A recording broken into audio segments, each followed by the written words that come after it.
What's up, everybody? I'm John Middlekauff. You know what I need you to do. Subscribe to our YouTube channel. We got content for days reacting to every NFL game all the time, every single day. Subscribe, like the videos. Let's go. Okay, let's bang out a couple Middlekauff mailbag questions. You guys know the drill. At John Middlekauff. At John Middlekauff is the Instagram. Fire in those DMs. Get your questions answered here on the show.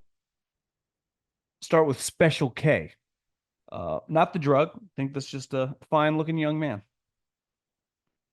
With all the talent coming out at quarterback each year, will the quarterback market eventually regress, leading teams just restarting every 5 years instead of the ill-advised large contract to Trevor Lawrence or Daniel Jones?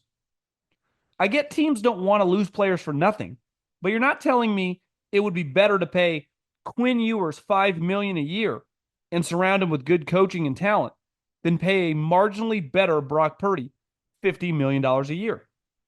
In a vacuum, Dak or Derek Carr are better than Bo Nix, but they're not 10 times better like what they're being paid. It depends who you're talking about here. The chances that Quinn Ewers is ever remotely close to as good as Brock Purdy in the NFL, I would say is slim to none. Now, I think when you start getting into the Dak and Derek Carr, and even Brock, who's, I'd say, a better version of those guys, and Derek is not as good now, but was once, the year that he got paid, he was in the MVP discussion. And obviously Dak has been, a top 5 MVP candidate, on given years. But I think we've always viewed him as somewhere between like the 8th to 12th quarterback. It is hard to replace that guy. To me, if you have Daniel Jones, like, I'm moving on. And I totally agree with you. I would rather just draft a new quarterback, take my chances, than pay Daniel Jones $40 million a year. But when I get Brock Purdy or Dak, who are not Lamar, Josh Allen, Herbert, and Patrick, it's very, very difficult for me to move off that player. Like, I understood what the Cowboys did. It's extreme. It's a lot of money, but like, is anyone coming into this draft better than Dak Prescott? The chances that Shedeur Sanders will be as good as Dak Prescott, the chances that Cam Ward will be as good as Dak Prescott, like, I would bet against them all not being as good. Quinn Ewers, Carson Beck, to me, he's like an undrafted free agent. But you know what I mean? Maybe one of them will be. But if you're just playing the odds, like, if I could have Dak Prescott as my quarterback for 15 years. Now, the difficult part is, and this is where you are right, is once you start paying a lot of money to your quarterback, it does become more difficult to build your team. And that's where the pressure on drafting is really, really high. It's why the Chiefs, they've drafted really, really well. Like the 49ers, they don't pay a quarterback, but they have a shitload of guys making a lot of money. Well, they have a lot of like 3rd, 4th, 5th round guys that start on their team all over. And that helps. Like Juwan Jennings, 7th rounder. Pooney, 3rd rounder. Safeties, 5th round. Corners, 5th round. It helps. So you just got to draft well. Obviously, it gets even put into more question once they pay Brock. But I do understand, like, Jared Goff, Brock Purdy. Like, I do think there's a line. You could argue Derek Carr's on the other side of the line. Daniel Jones definitely is. Trevor Lawrence, they just didn't even need to pay. Like, I would have just waited another year. I don't understand what the rush was. Colts fan here. Such a shit show quarterback. What the hell are we doing? Why did we ever bench Richardson? What are your thoughts?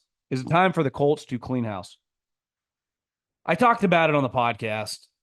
I don't think they had a choice when he tapped out and he was playing bad. They would have lost their locker room. And that's the thing that's easy for us to say on the outside, talking heads on podcasts and on television shows. Those 50 guys inside the locker room, especially their high-end players, like, this is bullshit. This cannot happen. And so they had to make a move. And it's easy to go, well, it just was he was playing bad. But I think when he tapped out, he needed to take a breather. Like, this will never be tolerated in this sport, in this league, ever. And I think reading his quotes today, I think he understands that. Or at least I think, a couple weeks away, realize I think they're just in a tough spot. I think the problem is if they go back to Anthony Richardson, and let's say they end up going 8-9 and missing the play, or 7-10 and missing the playoffs. Like, Shane Steichen, are you going to fire him? Probably not. Well, it's like, well, what about Chris Ballard? Well, you're going to fire your GM, hire a new GM, and make him work with Shane Steichen? That's a little weird. Usually doesn't work that way. And if you do lose the rest of the season, you know what the number one question is?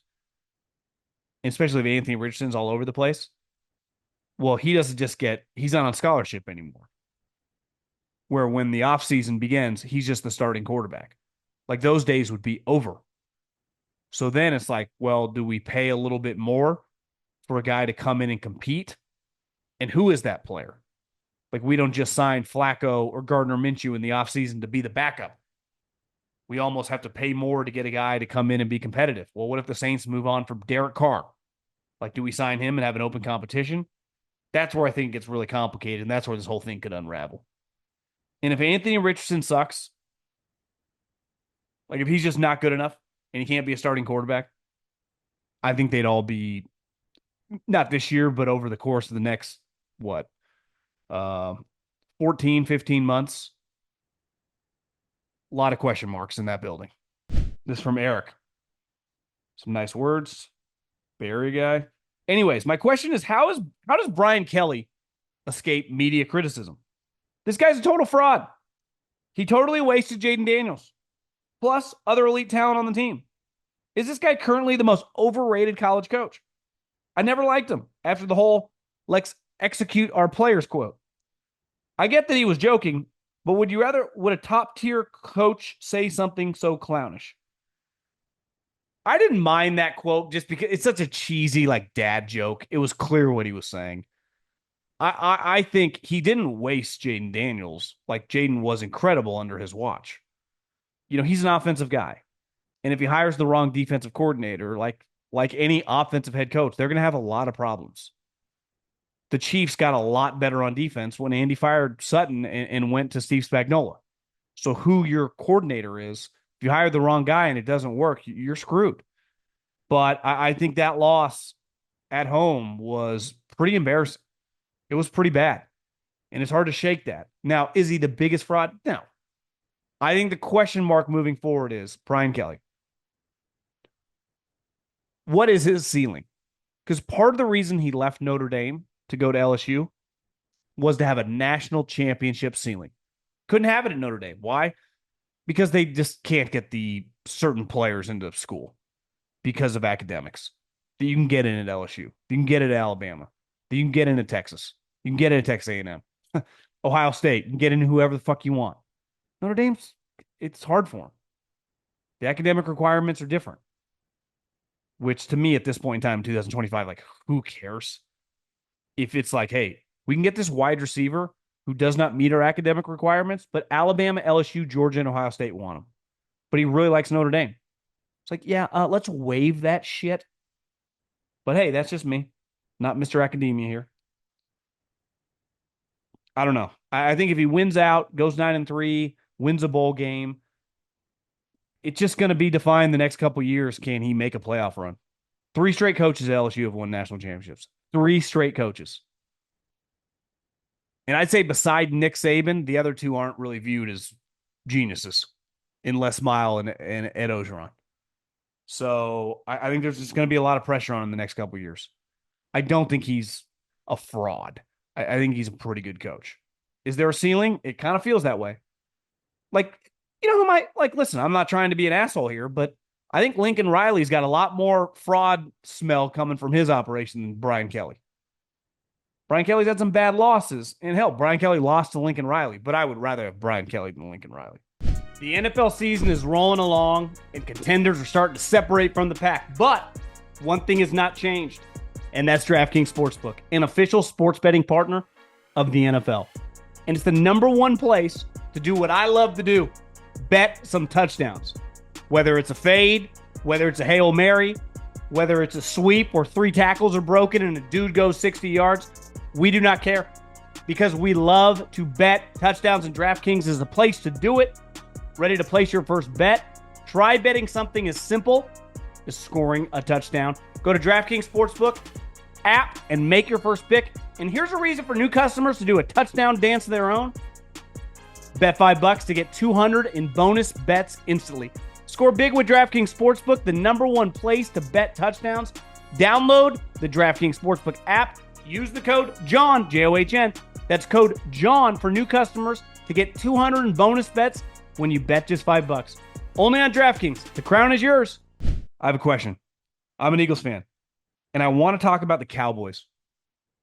You have already mentioned that the Saints could hire Aaron Glenn as their new head coach due to the fact the team knows him. With the same line of logic, could the Cowboys try to hire Kellen Moore from the Eagles just to keep Prescott happy, as well as Jerry being able to control him? The reality is, if you work for Jerry Jones, whether you're McCarthy, whether you're Jason Garrett, whether you're Kellen Moore, whether you're any coach, even Bill Parcells, Jerry's going to have a large role and going to be much more involved than the majority of owners. So if Bill Belichick was hired by Jerry, it's not like Jerry's like, hey, Bill, I'll just see you on Sundays. Like, Jerry's still coming in the office. Jerry still got takes and opinions. And, I mean, maybe Bill would be big enough to be like, hey, Jerry, you're worth billions of dollars. You fucking achieved the American dream. From just some kid on the Arkansas football team in the 60s to a guy that owns the Dallas Cowboys and families whose sons, children's children won't ever even think twice about getting the most expensive steak at the steakhouse. Hell, they'll get Wagyu delivered to their house on DoorDash. And they'll pay even extra to make sure that shit's still hot when it arrives. You made it. But could you please just not call into the radio station every week during the season? I don't think I'm asking too much here. Would that be possible? And I think he would be the only guy that could pull that off. I think Kellen Moore is a good coach. I know people have been critical of him over the years. Maybe I have a soft spot because I saw him play at Fresno State and I just know his story and I know the coach that kind of developed him and Chris Peterson. And I thought he did a good job, his first couple of years with Mike McCarthy. Obviously what's going on right now in Philly. But it crossed my mind, like, yeah, I think 1,000,000% that Jerry Jones would talk to Kellen Moore. And I think he would be more inclined. Like, let's face it, who has Jerry hired in the past? A lot of guys that he's known, right? Jimmy Johnson, he knew Jimmy Johnson. They were college teammates.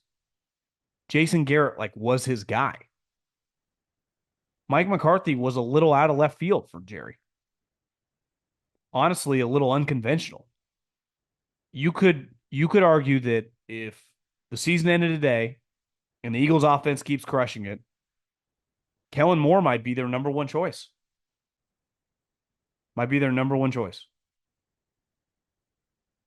Good call. I don't talk about that enough. Just a thought on Anthony Richardson. Could you see a transition to tight end? I don't know if he has the hands for it, and the blocking game might be a struggle, but the boy can run. He's a menace in the open field. And a longtime quarterback, I can imagine he has extensive knowledge of the route trees. Wild thought, but he has the size. He just might not want to do it. Logan Thomas, who was the quarterback at Virginia Tech, who got drafted in the NFL as a quarterback, made the transition. It was actually pretty good. Terrell Pryor made the transition to wide receiver, was pretty good. I mean, obviously the number one thing, he's not going to be a blocking tight end. He would be he would be a flexed out athletic tight end who would be a route guy, right? We're not asking him to be George Kittle here. I don't know about his hands. I mean, does he have, I couldn't even begin to guess. Some guys, it's like sometimes you see a guy throw a double pass. You're like, holy shit, he's got a great arm. You're like, oh yeah, he was a high school quarterback. And then sometimes you see a double pass. And you're like, is that the worst throw I've ever seen? I can't believe they let him throw. It's one of those with, a transitional player. Cause I'm with you. If his accuracy is just going to be this, he is so big and athletic and strong that you would have to try another position. If he could catch, you would say some offensive skill position. If he couldn't, I mean, could he play like outside linebacker? I don't know. I would say that even that is asked, that is a question mark. November 13th, 2024. Chris Ballard has to just throw up in his mouth that someone could ask that question and people like could have a conversation about it.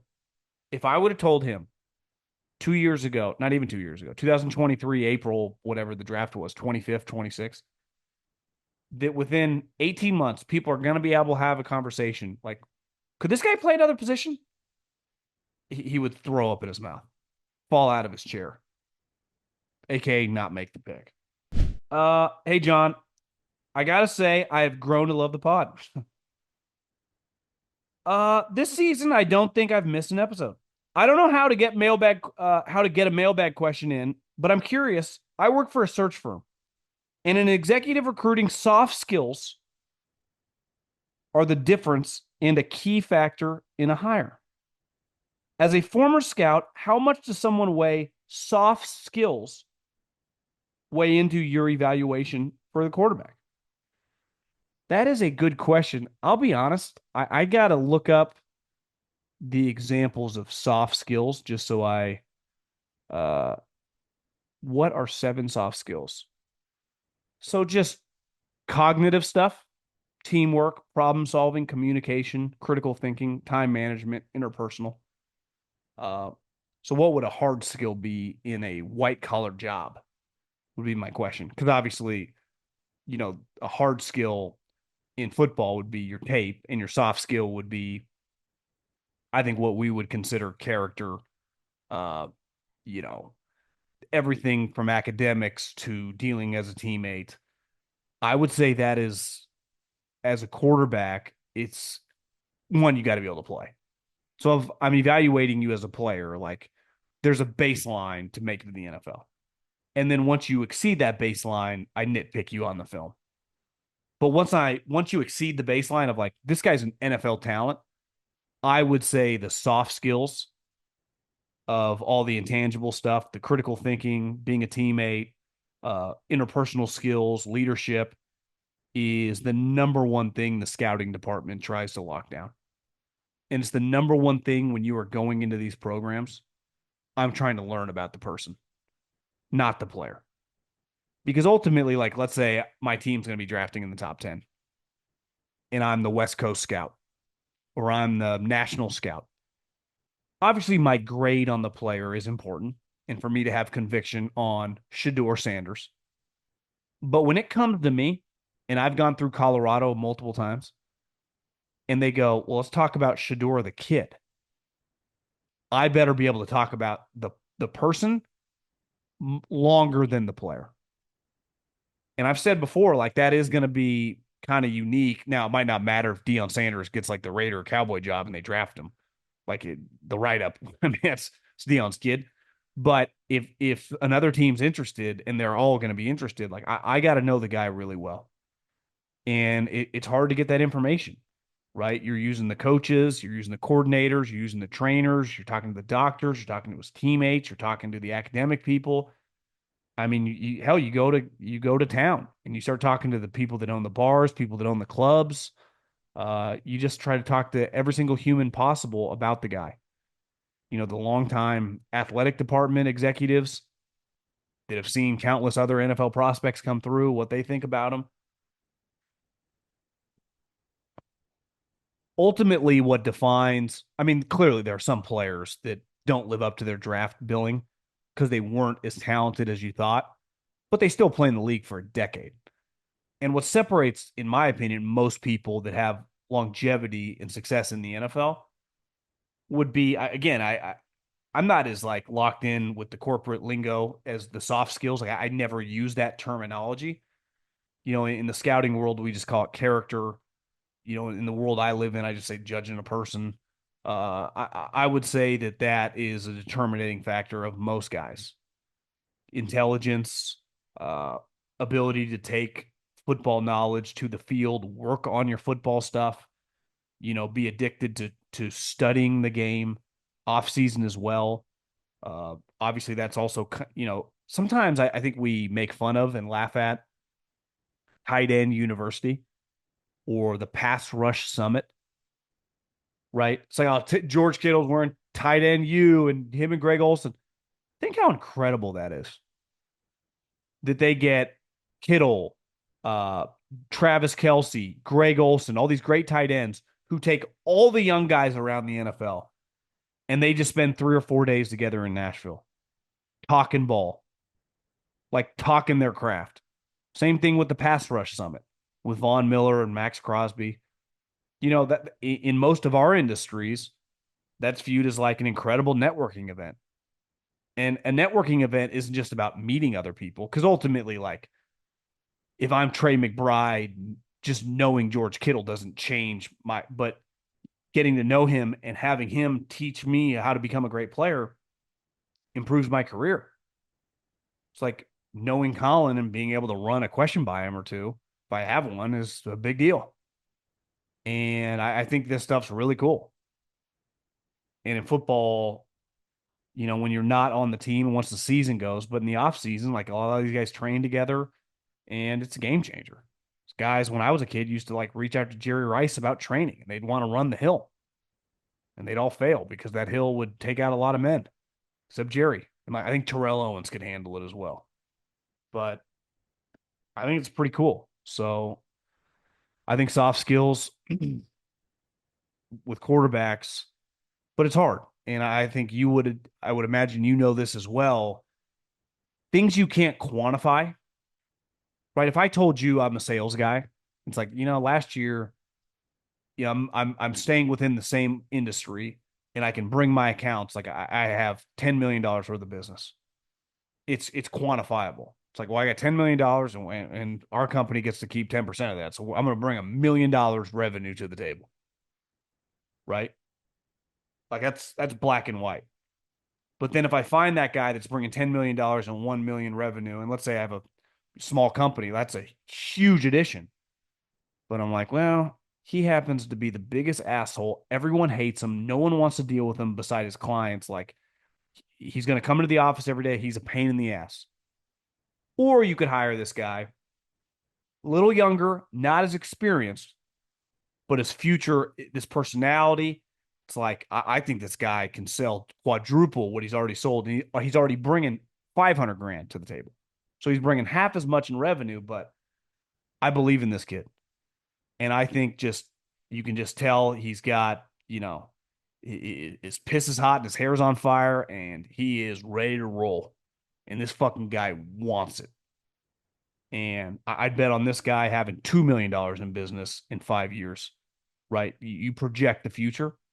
And that's kind of what the draft is. Sometimes you go, yeah, this guy's better right now. But like in the next 5 years, I believe in this guy. I think that's part of life. Whether you're hiring people, people you associate with. I think sometimes when you're dating someone, it's about the future. You got to be able to think past tomorrow or next week. And this gets back to talking about coaches. Like, you want to win the press conference or you want to hire the best coach? Because if you wanted to win the press conference, like, you would never hire Dan Campbell. I'd say the Lions feel pretty good about that hire. And you just got to have a balance of, and there's unknown. Like, obviously, there gets to some people just have a better gut feel of what works and what doesn't. And I think at different positions, that stuff matters less, right? Like, I like my defensive linemen to be fucking nuts. It's not a position where I need Rhodes Scholars. It's a position of violence. It's a position of, I need people to be a little off their rocker, right? Same with linebacker. Like, I'm not looking to find Gandhi, right? But as a kicker, a long snapper, and a punter, like, I'm not looking to have any problems. So your character better be zero in terms of like no issues. Any issues, you're gone. I guess it's a long-winded way of saying stuff's hard. Appreciate everyone listening. See you guys tomorrow after after the Thursday night game. So have a good day. Adios.